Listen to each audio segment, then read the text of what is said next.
देखो देखो, ये मेरी उम्र भर की कमाई है। नहीं गिरीश, दिखा दे मुझे। गिरीश,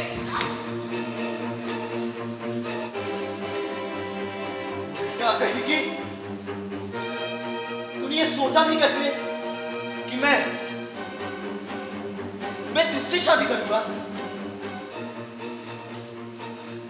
दादी, जैसे फूल को सिर्फ रास्ते पर बिछाया जाता है, कोई उसे अपनी ईश्वर पर नहीं चढ़ाता। नहीं गिरीश, देखो मैंने तुमसे प्रेम किया है, अपना तन मन धन सब तुम पे न्यौछावर किया है गिरीश। ऐसा मत कहो, भगवान के लिए ऐसा मत कहो गिरीश। प्रेम किया है? जरूर किया होगा, लेकिन तूने सोचा भी कैसे कि मैं तुझे और तेरी बच्ची का पेट पालूंगा? कान खोल कर सुन ले, जब तक तू कमा रही थी मेरे काम की, अब तू मेरे किसी भी काम के हरामजादी। नहीं गिरीश, मैं तुम्हें नहीं जानती। गिरीश, हरामजादी। गिरीश, गिरीश,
पाखी के मैंने आशे जा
खोल बेटा बेटा आंखें खोल बेटा वैसे वैसे वैसे वैसे वैसे वैसे अरे अरे अरे होश हो गई। अरे जो डॉक्टर को बुलाओ, डॉक्टर को बुलाओ।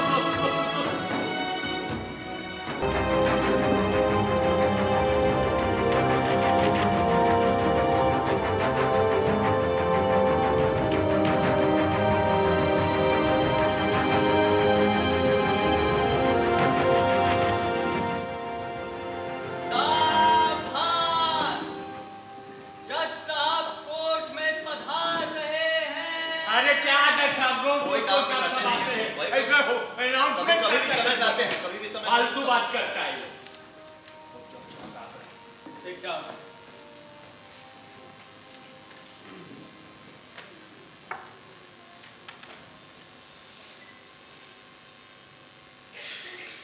टीवी साहब क्या केस है आज? योर ऑनर, कल तो आपने सारा केस सुन ही लिया। जैसा कि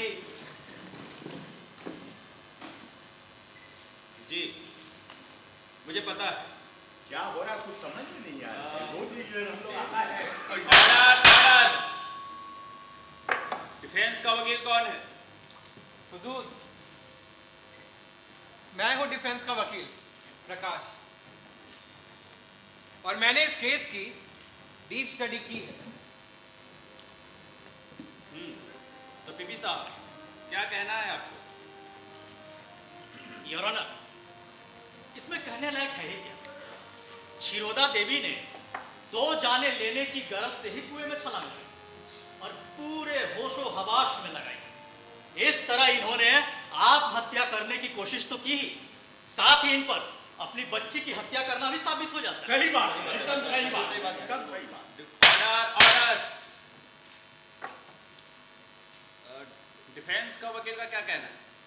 हुजूर, ये सच है कि क्षीरोदा देवी अपनी बच्ची को लेकर कुएं में कूद गई, जिसमें ये तो बच गई, लेकिन इनकी बच्ची की मृत्यु हो गई। लेकिन हुजूर, सवाल ये उठता है कि क्षीरोदा देवी ने ऐसा क्यों किया? हाँ, ये बात तो सही। प्रकाश साहब, आप कहना क्या चाहते हैं? कोर्ट को डिटेल में बताइए। बिल्कुल सर, मैं उस मोटिवेटिंग फैक्टर यानी कि उस कारक तत्व की बात कर रहा हूं जिसने क्षीरोदा देवी को अपनी जान देने के लिए प्रेरित किया। तो आपके समझ से वो मोटिवेटिंग फैक्टर क्या था? धोखा। धोखा? हुजूर, धोखा। धोखा? कैसा धोखा? कोई औरत सारी जिंदगी अपनी कमाई से धन संचय करे, अपने जीवन के संध्या काल के लिए कुछ जेवर भी संचित करे, और एक दिन अचानक जब वो उठे तो पाए कि जिसे वो अपना प्रेमी समझ रही थी, वह निष्ठुर व्यक्ति उसकी सारी कमाई लेकर चंपत हो गया है। तो वो औरत और क्या करे?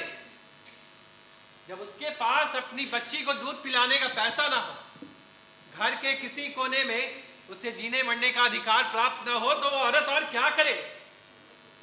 जब बढ़ती उम्र तक एक इंसान को भी वो अपना ना बना सके, तो वो औरत और क्या करे? एकदम ठीक कहते हैं वकील साहब, बिल्कुल सही। आप कहना क्या चाहते हैं?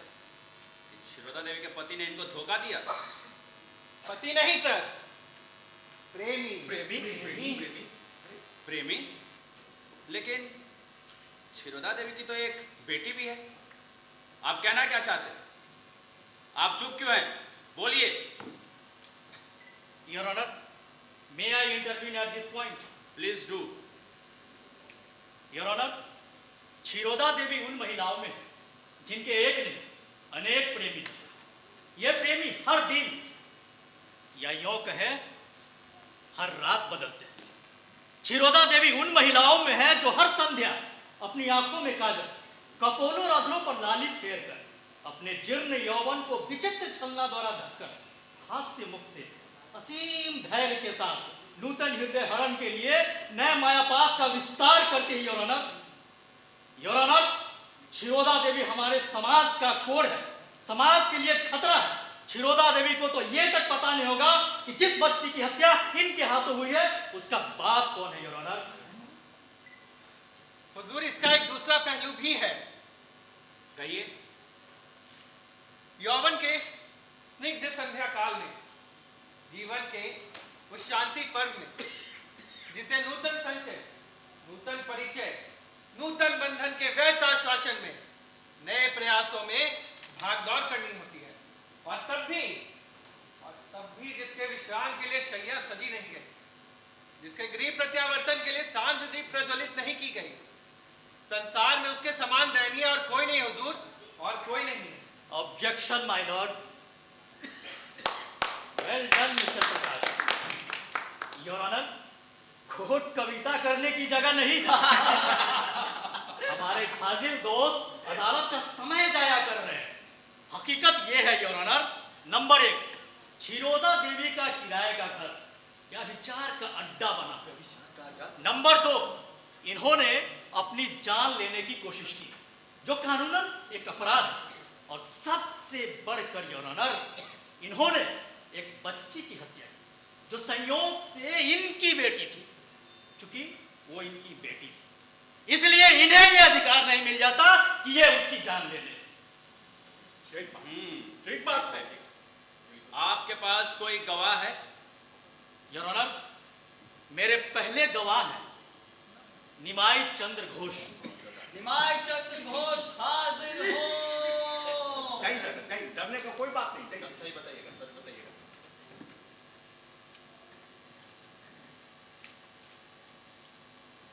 ये लीजिए, गीता पर हाथ रख के कसम खाइए कि आप जो कहेंगे सच कहेंगे और सच के सिवा कुछ नहीं कहेंगे। मैं गीता पे हाथ रख के कसम खाता हूँ, जो कुछ भी बोलूंगा सत्य बोलूंगा, सत्य के सिवा किच्छो नहीं बोलूंगा। ठीक है। बोलिए मिस्टर घोष, अदालत को बताइए आपने क्या देखा। सर, हमको सब याद है। संध्या बेला का टाइम था, हम संध्या भ्रमण से अपना बाड़ी को लौट रहा था। हमारा बाड़ी का रास्ता में एक ठो कुआं पड़ता है। हाँ, देखा है। एक ठो कुआं पड़ता है। जब कुआं के बगल से 2-4 कदम आगे गया हूंगा, इतने में छपाक से आवाज सुनाई दिया। हाँ सर, संध्या भ्रमण में जब भी मैं जाता हूँ टॉर्च लेके जाता हूँ सर। देख लीजिए सर, टॉर्च लेके जाता हूँ। सॉरी सर, मैं टॉर्च लेके जब कुआं के अंदर झांका, उड़ी बाबा, कुआं के अंदर एक ठो औरत अपनी बच्ची को कलेजा से लगा के गिरी हुई थी सर। किसी तरह मैंने शोर मचाया, अरे बंधु लोग, अरे बंधु लोग, इतने में ग्रामीण लोग रस्सी बांस लेके सब आया, औरत और बच्ची को निकाला गया।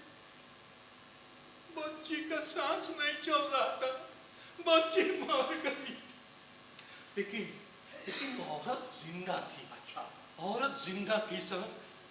सर, जो कुछ हम देखा सच आप लोग को बता दिया सर।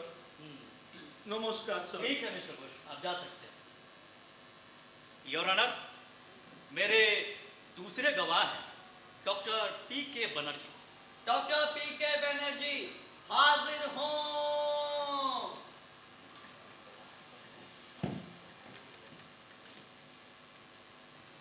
लीजिए, गीता पर हाथ रख के कसम खाइए कि आप जो कहेंगे सच कहेंगे और सच के सिवा कुछ नहीं कहेंगे। मैं गीता पे हाथ रखकर कसम खाता हूँ, जो कहूँगा सच कहूँगा, सच के सिवा कुछ नहीं कहूँगा। बोलिए डॉक्टर बनर्जी, आप बताइए आपने क्या देखा। घटना के दिन करीब 8 बज रहे होंगे। इन्हें हमारे क्लिनिक पे लेके आया गया। घटना करीब 2 घंटे पहले की थी। बेटी मर चुकी थी मगर माँ बेहोश थी। इनका इलाज मेरे अस्पताल में चला। होश में आने तक और स्वास्थ्य ठीक होने तक पुलिस इनको लेके चली गई। मैं बस इतना ही जानता। ठीक है, आप जा सकते हैं। योर ऑनर, प्रमाणित करने के लिए अब इस केस में कुछ बचा नहीं। सब कुछ शीशे की तरह साफ है। आत्महत्या की कोशिश और हत्या दोनों बातें सिद्ध हो चुकी हैं। योर ऑनर, कोर्ट से मेरी दरख्वास्त होगी कि अब ज्यादा समय ना गवाते हुए मुजरिम को कड़ी से कड़ी सजा दी जाए, जिससे फिर कभी किसी को किसी की जान लेने की हिम्मत ना हो। That's all, my lord. Defence के वकील का कुछ कहना है? हुजूर, मैं तो अब भी यही कहूंगा कि अभियुक्त एक महिला है और समाज के द्वारा लगातार सताई गई है। आवेश के एक क्षण में अपनी बच्ची को लेकर ये कुएं में कूद गई, क्योंकि इनके पास जीने का और कोई सहारा ना था। इन सभी पहलुओं को ध्यान में रखते हुए अभियुक्त को कम से कम सजा दी जानी चाहिए।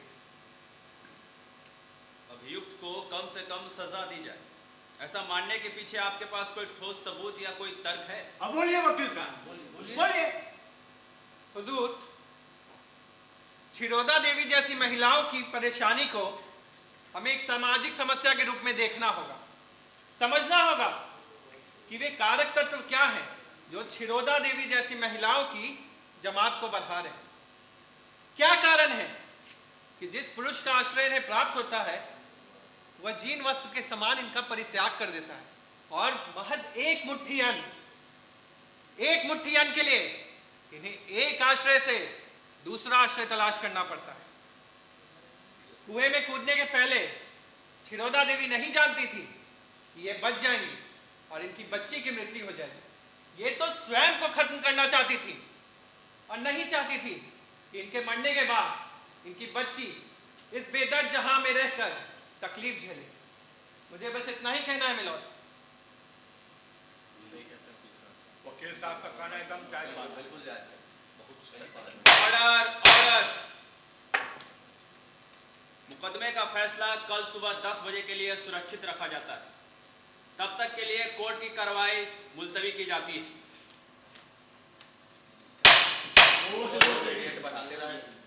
अरे वकील लोग पैसा कमाने के लिए सब करता है। सही बोल रहे हैं, सही बोल रहे हैं। जज भी वैसे ही। मिस्टर प्रकाश, आप तो खूब कविता कर रहे थे कोर्ट में, क्या बात? आप भी कम थोड़े ही हैं। अच्छा छोड़िए, ये बताइए नाश्ता करके आए ना? नाश्ता तो किया, चाय रह गई थी। अच्छा तो चलिए मेरे चैम्बर में, वहीं बैठकर चाय पी जाएगी और कुछ बातचीत भी कर ली जाएगी। क्यों? चलिए चलिए आइए आइए।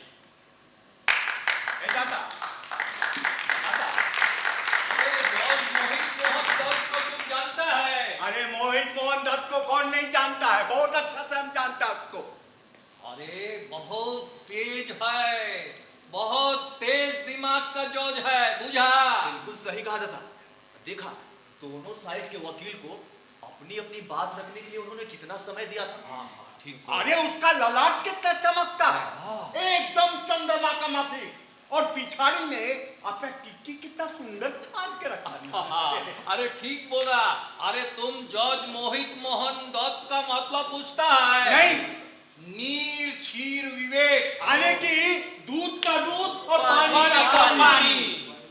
दादा वो देखना, देखने में कितना विद्वान लगते हैं। और देखना फैसला तो जरूर बहुत ही बढ़िया देने वाले अच्छा हैं। एक बात बताइए, हाँ। ये जजमेंट में क्या देगा? अरे जजमेंट में का जेल तो होगा, लेकिन कितना याद है नहीं बता सकता है। देखो अब तुम लोग जजमेंट मत करो, कल देखना मोहित मोहन दत्त कितना सुंदर फैसला देते हैं। अरे कैंटीन बंद हो जाएगा, आइए चाय पी चलिए चलिए चाय पीने चलिए भाई। कैंटीन बंद हो जाएगा। चलो चलो जल्दी।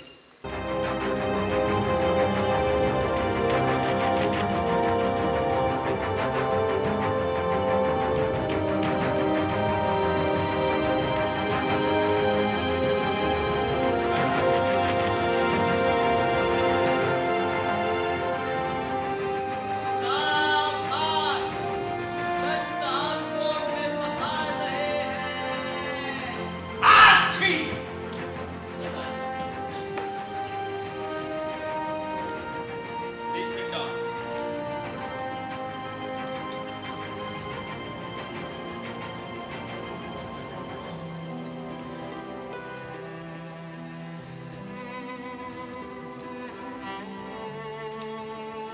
कल अदालत में क्षीरोदा देवी के ऊपर मुकदमा चलाया गया और आज मुकदमे का फैसला सुनाया जाना है। मुकदमे का फैसला सुनाया जाए इससे पहले अदालत इस बात की इजाजत देता है कि अगर क्षीरोदा देवी कुछ कहना चाहती है तो वे निसंकोच अपनी बात कह सकती है। हाँ, बढ़िया। बिल्कुल बिल्कुल सही कहा साहब। क्षीरोदा देवी, क्षीरोदा देवी, आप कोर्ट को कुछ बताना चाहें तो बिना डरे अभी बता सकती हैं।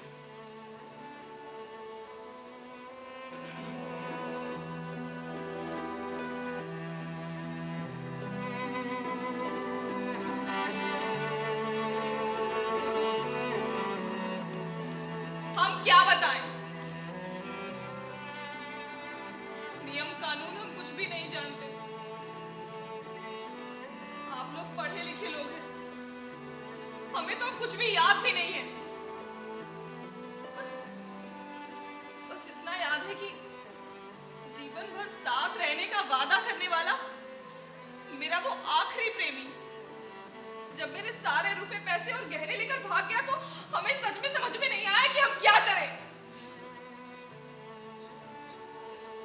हुजूर, देह को बेचने के लिए देह को सजाना जरूरी होता है। घर में एक फूटी कौड़ी नहीं थी। हम दोनों माँ बेटी सुबह से भूखे रहे। घर में शाम का दिया भी नहीं जला। कैसे जलता? दिए में तेल नहीं, तेल के लिए पैसा नहीं। तभी मेरा एक पुराना ग्राहक चिरो चिरो कहता हुआ मेरे घर पर आया। मैंने सोचा चलो कम से कम इसके कारण मेरी बेटी भूखे नहीं मरेगी। लेकिन वो हैवान, उस हैवान की नजर अब मेरी बेटी पर थी। मेरी बेटी को भी वो उसी नरक में ढकेलना चाहता था जिसमें मैं रही जीवन भर।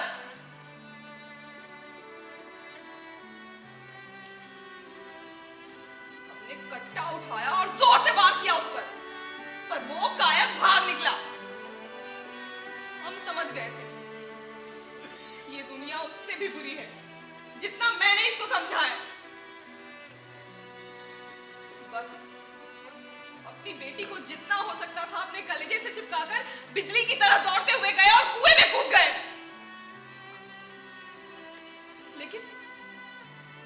लेकिन मेरा दुर्भाग्य देखिए, मेरा दुर्भाग्य देखिए।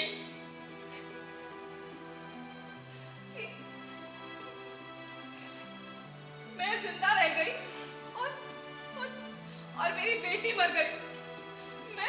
मैं जिंदा रह गई और मेरी बेटी मर गई। जज साहब, मेरी बेटी मर गई। मेरी बेटी मर गई जज साहब।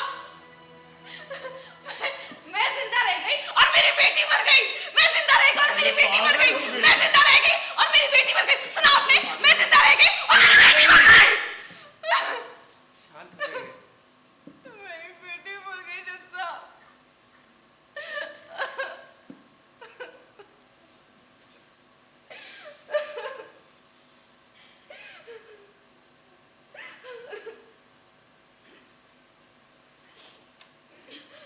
तमाम सबूतों और गवाहों को मद्देनजर रखते हुए अदालत इस नतीजे पर पहुंची कि क्षीरोदा देवी का अपराध क्षमा के लायक नहीं।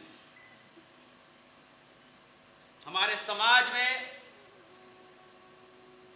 महिलाओं को देवी की संज्ञा दी गई। हम देवी की पूजा करते हैं, इसलिए समाज में महिलाओं का आचरण ऐसा होना चाहिए जो आने वाली पीढ़ियां उनका आदर्श माने और उनके बताए हुए रास्ते पर चलें। लेकिन क्षीरोदा देवी का आचरण ऐसी रमणियों की तरह रहा है जो स्त्रियों की मर्यादा और कुल बंधन को छीन करने के लिए उन्मुख रहती हैं। ऐसी स्त्रियां रंच मात्र शिथिल होते ही समाज पिंजर में एक भी कुल नारी अवशिष्ट नहीं रहेगी। और साथ ही इन्होंने अपनी ही बेटी की हत्या का संगीन अपराध किया है। इन सब बातों को मद्देनजर रखते हुए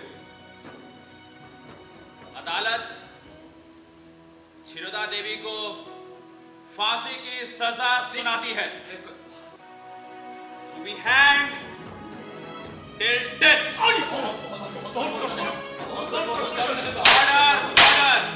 हुजूर, इतनी सख्त सजा। योर ऑनर, थोड़ी रियायत कीजिए। जो रमणिया समाज में ऐसा अपराध करती है, उनके लिए कठिनतम दंड का ही विधान हो सकता है। देवी स्वरूपा कुलीन नारियों को सामाजिक व्यवस्था में संतुलन बनाए रखना है, तो क्षीरोदा देवी जैसी नारियों को समाज से हटाना जरूरी है। ऐसा करने पर ही समाज का संतुलन बना रह सकता है। हाँ, अगर क्षीरोदा देवी चाहे तो अपने वकील के माध्यम से उच्च न्यायालय में इस निर्णय के विरुद्ध अपील कर सकती है। अब कोर्ट की कार्रवाई खत्म की जाती है। The court is adjourned.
और क्या, इससे ज्यादा अपराध के लिए और कौन सी सजा हो सकती है?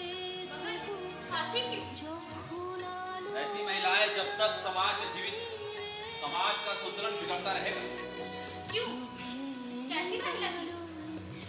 देह व्यापार करने वाली, वे विचारनी, समाज के लिए कोड, समाज के लिए खतरा, समाज के लिए एक अभिशाप है। अच्छा छोड़िए, अब कोर्ट से बाहर निकलिए, आराम कीजिए।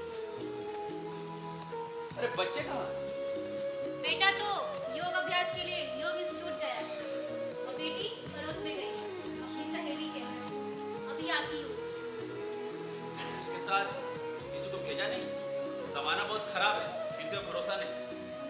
अरे अब बेकार डर है, ऐसे मेरे शांति को उसके साथ लगा दी। बेटी को यहाँ पहुँचाकर 2-4 बर्तन जो है उन्हें मांझकर अपने घर चला।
कुछ ज्यादा ही खा लिया है।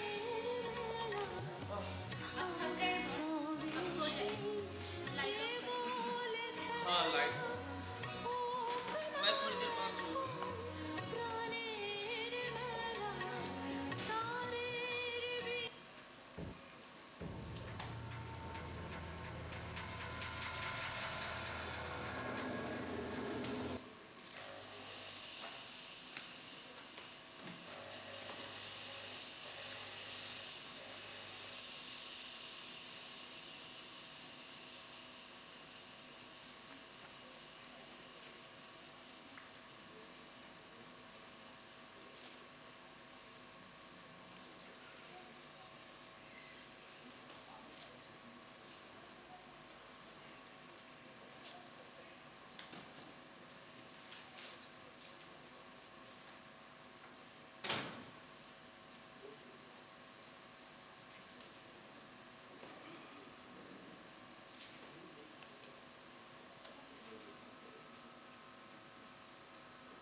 मैं हूं जज मोहित मोहन दत्त।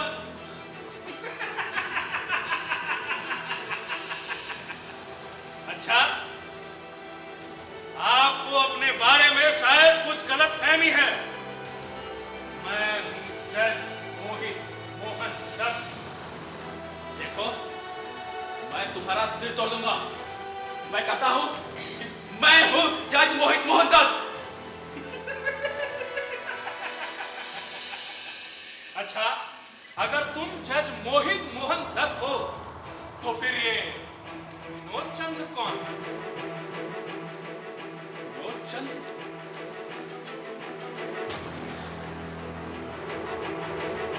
तुम उसे कैसे जानते हो?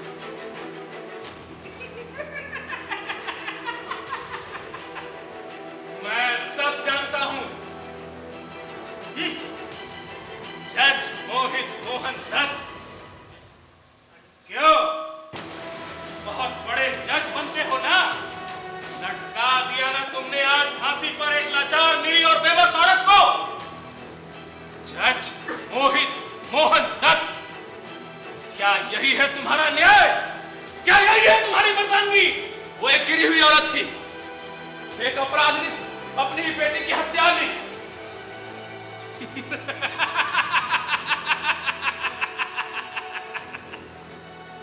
अच्छा, और तुम तो बड़े पाक दामन हो।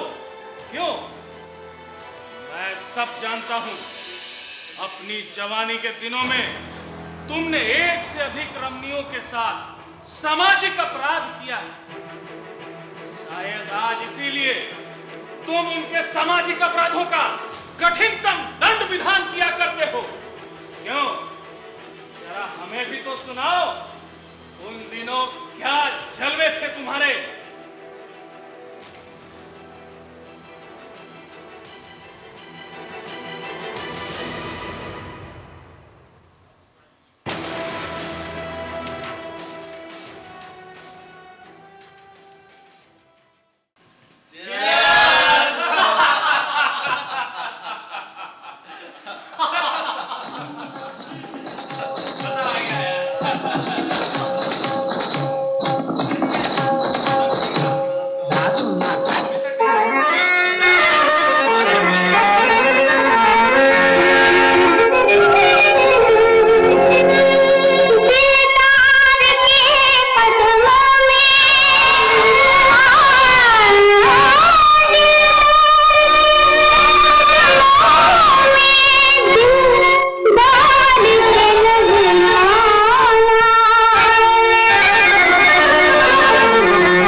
क्या?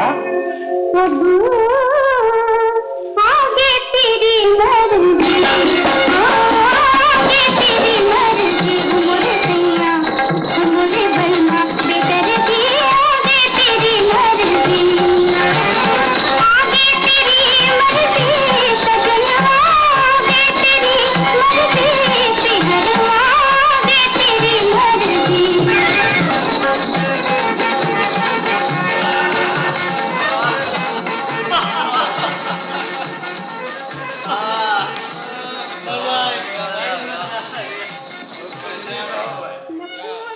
मोहित के महफिल पर ना जाने कहाँ से चुन चुन कर लाते हैं भाई जी। इतना उम्दा कलाकारों को सही बोल रहे हैं, सही। एक नंबर के जौहरी है हमारे मोहित भाई। हाँ, रत्नों की पूरी परख रखते हैं। अरे हमारे मोहित भाई मानव थोड़ी है। अरे क्या बात, देखो क्या फ्रेंड्स गाड़ी रखी है। अरे हाँ भाई, आंखों पे सोने के फ्रेम का चश्मा जब ये पहनते हैं तो अंग्रेज साहब लोग फेल कर जाते हैं। और जरा केश विन्यास तो देखो, अरे कोई भी फेल कर जाएगा इनके सामने। अरे एक गुप्त बात बता, हमारे मोहित भाई मानव थोड़ी है। अरे ये तो 19वीं सदी के कार्तिकेय का नया मैं भी आता हूँ। बैग लेके आ, बैग लेके आ। बहुत पीना होगा, जोर से भूख लगने लगा। और उधर चिकन पराठा से भरे प्लेट हमारा इंतजार कर रहा है। तो चलो खाते हैं। अरे होश ठीक आने में भाई। अकेले अकेले पिएगा कि पिलाएगा भी? पी लो भाई। पीने दे कुछ पीने दे। मजा आ गया मोहित भाई, खाना पीना क्या? अरे पीना हो गया, अब चल कर खाना खाया जाए। भूख लगी। बहुत शैतान हो तुम लोग, बहुत शैतान हो। चलो चलो हाँ। मजा आ गया। कलाकार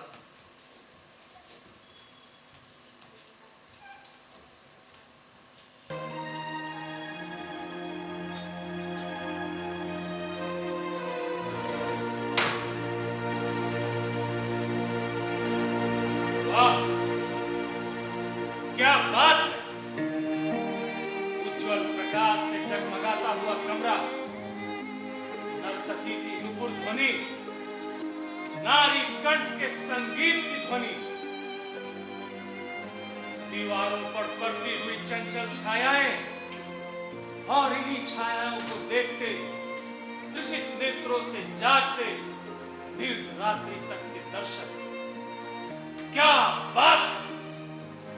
मोहित मोहन दत्त अपने कॉलेज के संवरिया की महफिल का सचमुच कोई जवाब हो गया ना, अब जाओ जहां से आए हो। लेकिन सच पूछो तो दिल नहीं भरा।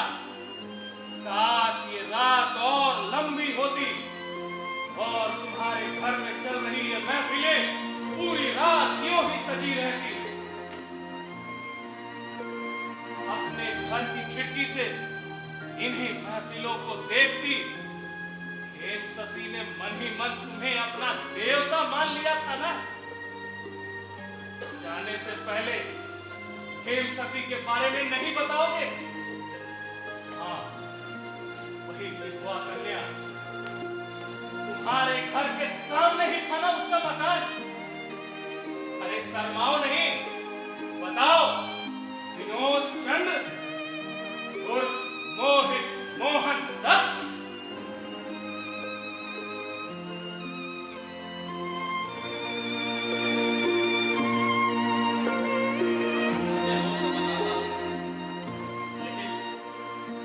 बाद भी तुम जानते हो। ठीक है, इस परिवार की आगे की कहानी तुम मुझसे सुनो।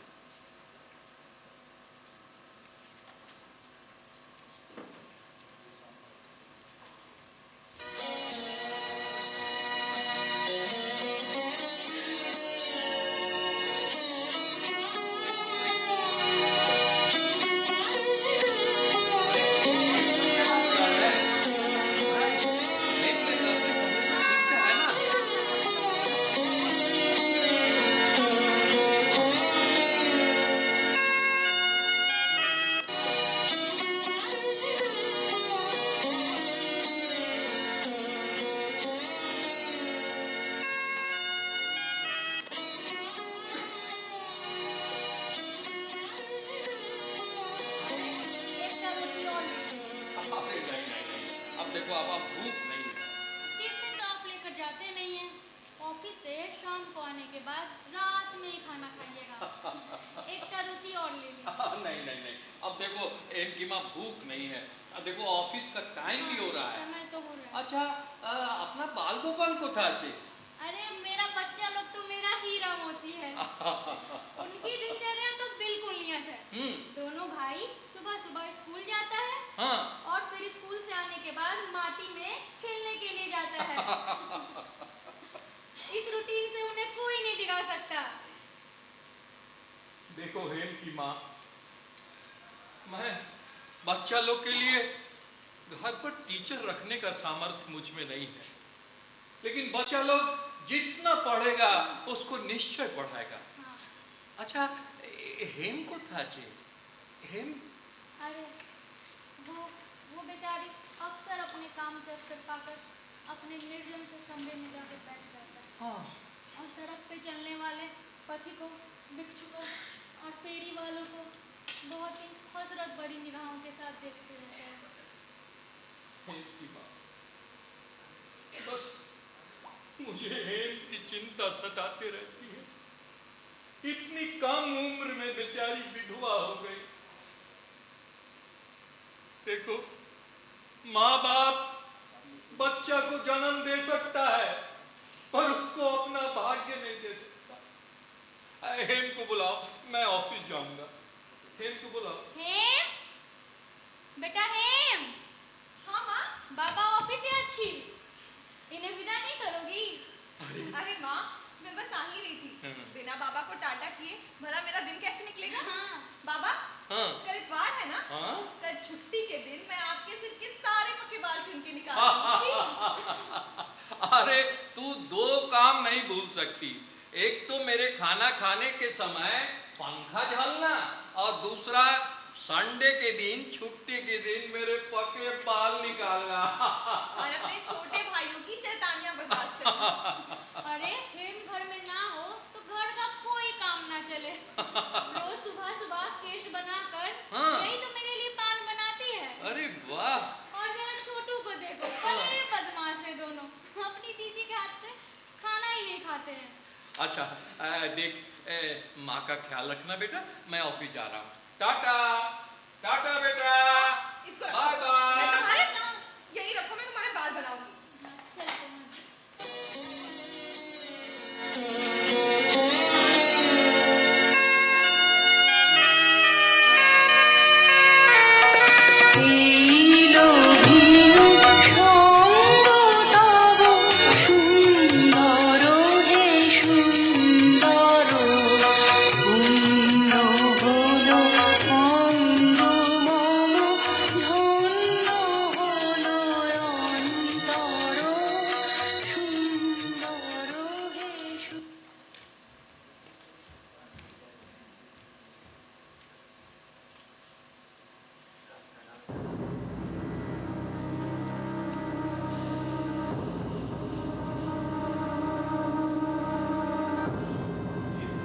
हंसते और खेलते परिवार में तुमने जहर घोल दिया। मगर ये नौचंद्र का क्या मामला? ये बुद्धि तो अभी तक नहीं सूझी।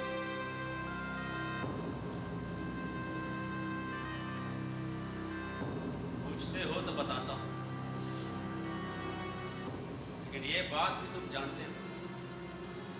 नहीं नहीं, तुम बताते हो तो विश्वसनीयता और बढ़ जाती है। पढ़ लिखकर आज तुम एक जज बन गए, समाज में सत्य को प्रतिष्ठापित करते हो, शुद्धाचारी हो गए। क्यों? नित्य तर्पण भी किया करते हो। पर किसको यह विश्वास होगा कि तुम्हारे ही जीवन का एक पहलू ऐसा भी होगा जो कि तुम्हारा भूत बन चुका है और जिसे तुम स्वयं भी कभी याद नहीं करना चाहते हो। इसलिए तुम ही बोलो, तुम ही बोलो। मेरी ललायत दृष्टि को पता चल गया था कि हेम शशि की नजरें मेरी बालकनी पर उस वक्त तक टिकी रहती है जब हमारे घर में सांस्कृतिक कार्यक्रम होता रहता है। मेरा मतलब नाच गाना होता रहता था। वो इसलिए क्योंकि जिस प्रकार आग पतंगे को नक्षत्र लोक का प्रलोभन दिखा अपनी ओर आकर्षित करती है, ठीक उसी प्रकार तुम्हारा ये आमोद प्रमोद एवं मदिरा छोवासित कक्ष हेम शशि को अपनी ओर चुंबक की तरह खींचता था। अपने कृत्रिम देवता की विलासमत्तता के लिए वो मन ही मन कभी भी तुम्हारी भर्त्सना या निंदा नहीं किया करती थी।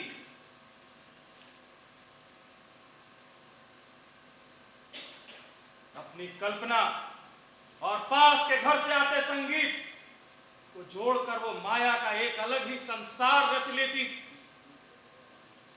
सच कितनी भोली थी।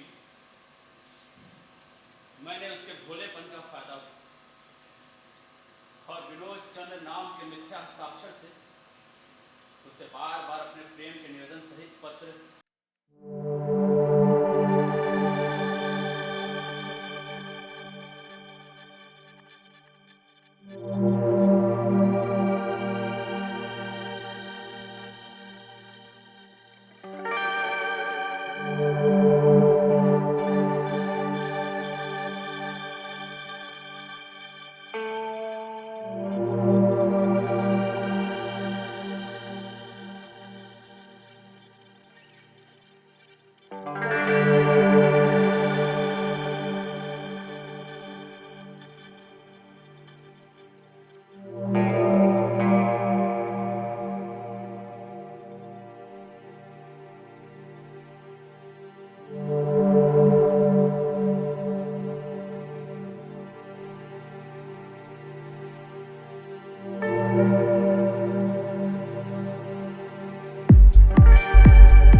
क्या हुआ?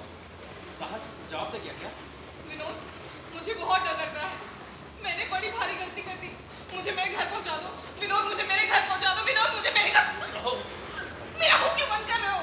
मुझे मेरे घर पहुंचा दो विनोद, विनोद मुझे मेरे घर पहुंचा दो विनोद, मुझे मेरे घर। चुप करो, हम लोग घर से बहुत दूर आ गए। जब साहस नहीं था तो घर क्यों छोड़ा? मेरे बाबूजी मुझे सामने बिठाए बिना खाना नहीं खाते। मुझे मेरे घर पहुंचा दो विनोद। आले, चिंता मत करो। नहीं विनोद, मेरे छोटे भाइयों को स्कूल से आने के बाद मेरे हाथ से ही खाना खाना अच्छा लगता है। बहू, मैं खाना खा लेगा। नहीं विनोद, मैं अपने माँ के साथ पान बनाती और दोपहर में उनके बाल भी बांधती। मुझे मेरे घर पहुंचा दो विनोद, मुझे मेरे घर। जैसे ये लोग अपना स्वयं काम करें। नहीं विनोद, देखो अभी रात बाकी है, अभी सारे लोग उठे नहीं होंगे। अभी मेरे घर पहुंचा दो। अरे लौटा मत करो जी। दूर आ गए।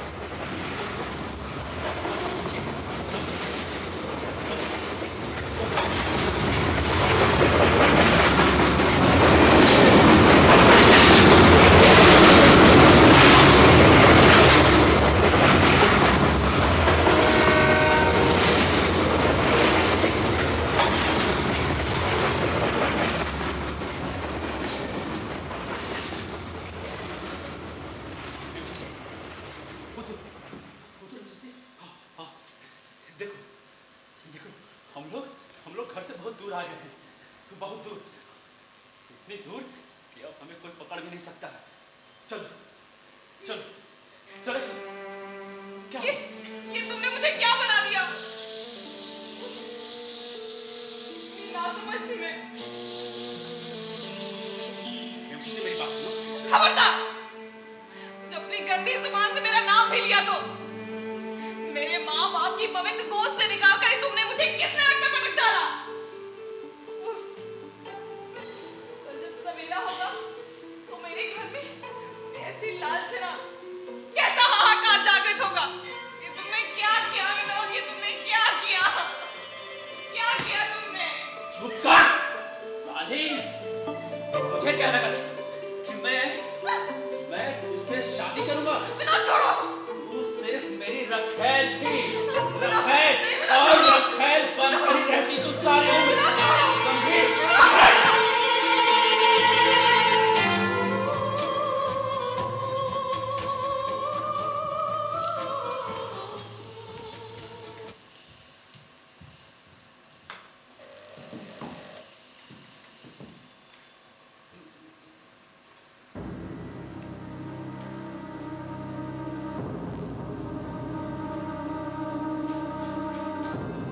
और इस प्रकार जज मोहित मोहन दत्त, तुमने विनोद चंद्र बनकर रोज भोली भाली हेम शशि को अपनी वासना के अंगार में अग्नि के समान जला जला कर जीवन भर के लिए अखंड पंख में निमज्जित कर दिया। तुम्हें इसकी सजा मिलेगी, जरूर मिलेगी। मैं दूंगा तुम्हें दंड। मैं हूं जज मोहित मोहन दत्त। तुम्हें अभी और इसी वक्त फांसी के तख्ते पर लटकाऊंगा। मुझे छोड़ दो। ठहरो, कहां भाग रहे हो? तुम मुझसे भाग नहीं सकते। मुझे छोड़ दो। जज मोहित मोहन दत्त, तुम मुझसे भाग नहीं सकते। ठहरो।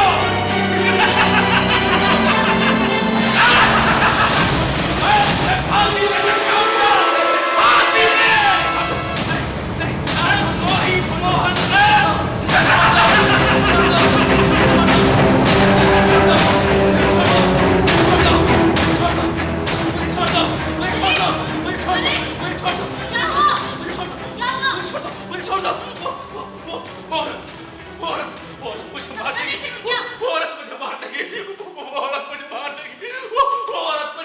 खैरिये में पानी लेकर आती हूँ। रामू,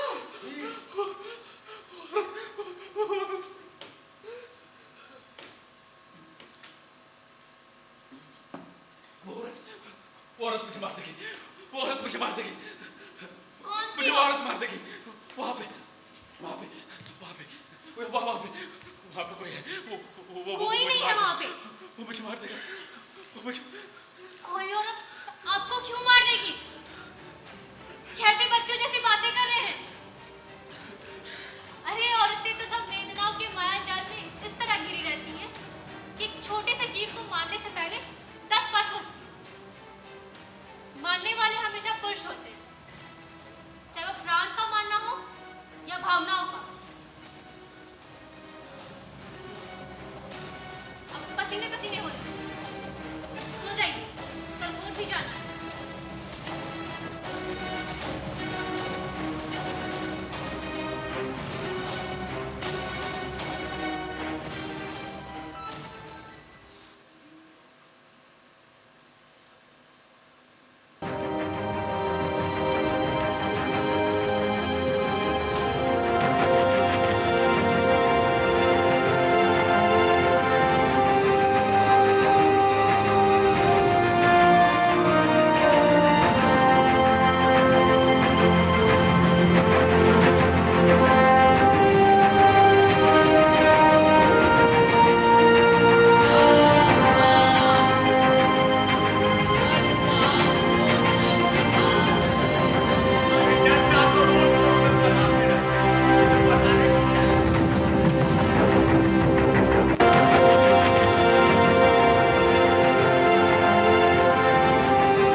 बीपी साहब, आज क्या नया केस है?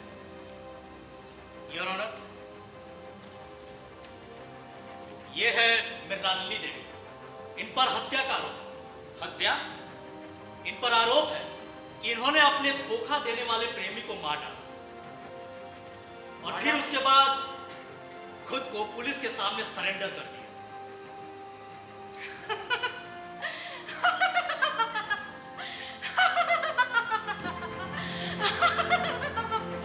हाँ, मैंने अपने पति को मारा है।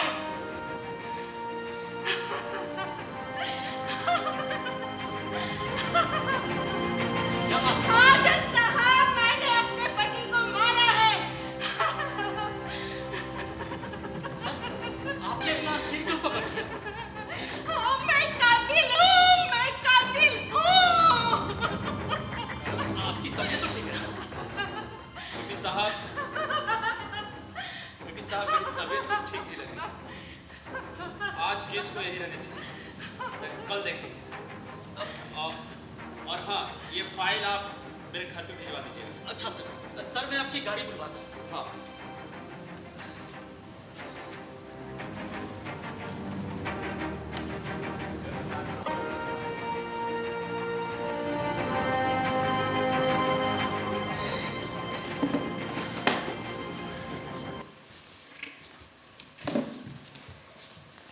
मैंने कहा था, मैंने कहा था मुझे और कैसे और क्या है और कहाँ रखा है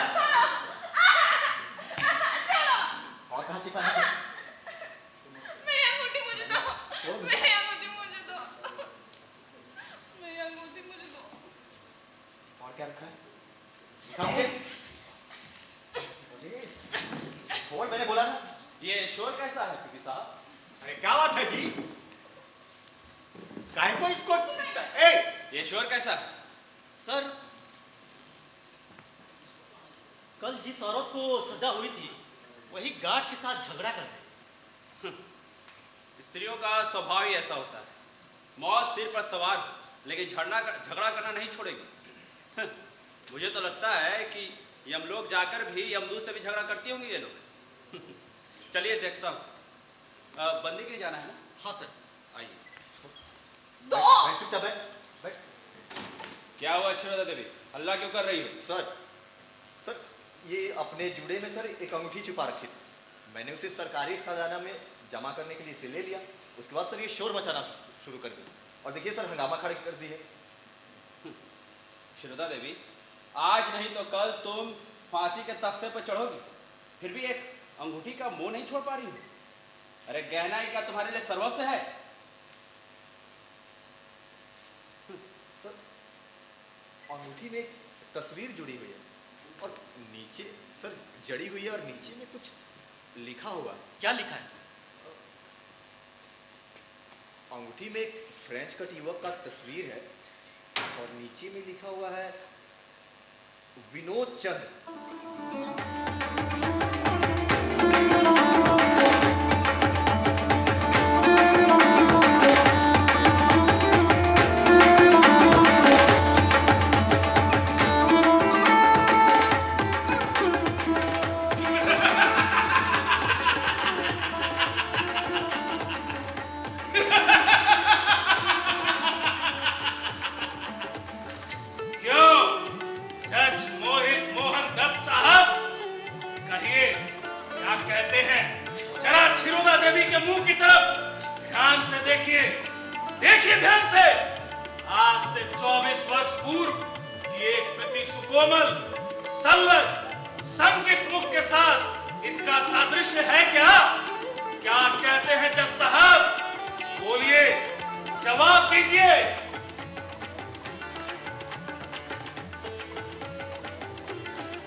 न्याय के उच्चतम शिखर पर बैठे न्यायाधीश महोदय, अपने ऊपर लगे इस कलंकनी के लांछन से मुक्त होने के लिए मैंने आपके इस जनता की अदालत में अपील दायर की है और बतौर गवाह अंतरात्मा को रखा है।